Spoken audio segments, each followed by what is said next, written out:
is not often that a state occasion like this has been shown to the world. Not often, if ever, that so many leaders of state have been gathered together simply to honor an anniversary in the history of a civilization. In the state reception room of the Royal Pavilion in Persepolis move people who influence the destiny of mankind.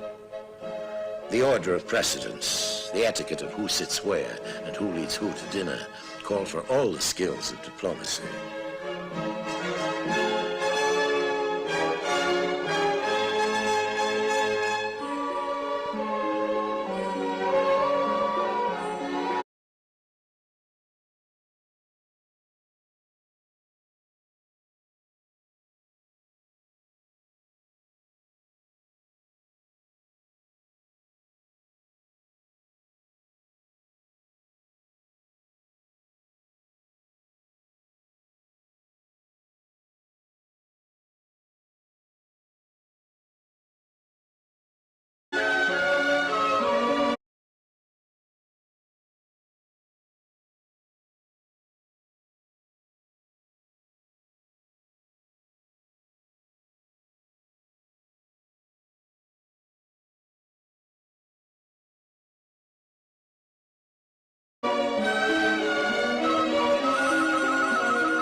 Your Majesties, honorable presidents of republics, highnesses, eminences, excellencies, ladies and gentlemen,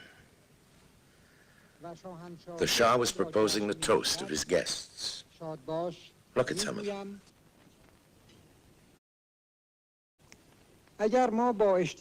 In our gathering this evening, past history is linked with the realities of today. Such a bond of past and present, achieved by understanding and friendship, is surely an omen of good. بدین جهت بود که موضوع این دعوت را شایسته آن می‌دانستیم که شما رنج این سفر را بر خود هموار کنید.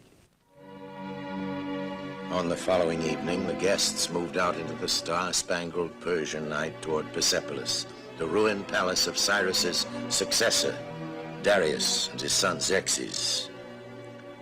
Alexander the Great, the conqueror who reduced it to a shell, is said to have needed 10,000 mules and 6,000 camels to remove the treasures which were housed in the precincts. The climax for the royal guests was a saint-lumière among the great stones where it all happened.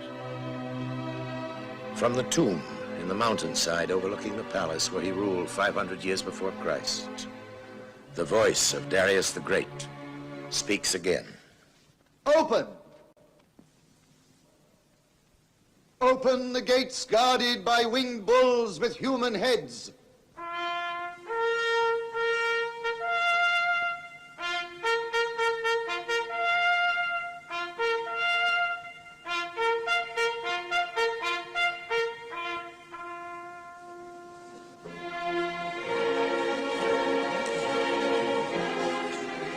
Now comes the procession of the ambassadors, their beards in ringlets, their hair curled.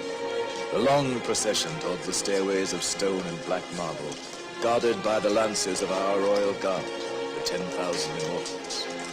The long train of the horsemen from the steppes and the Arab camel drivers, moving toward the tall forest of stone columns that reach to the sky in a gesture of prayer.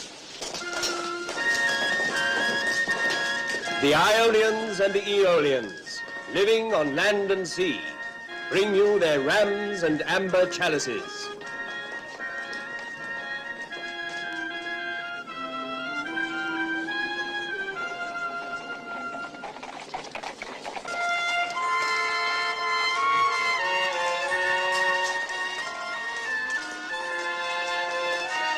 And when I reconquered Cyprus and the Greek colonies of Asia, I too left them all their liberties.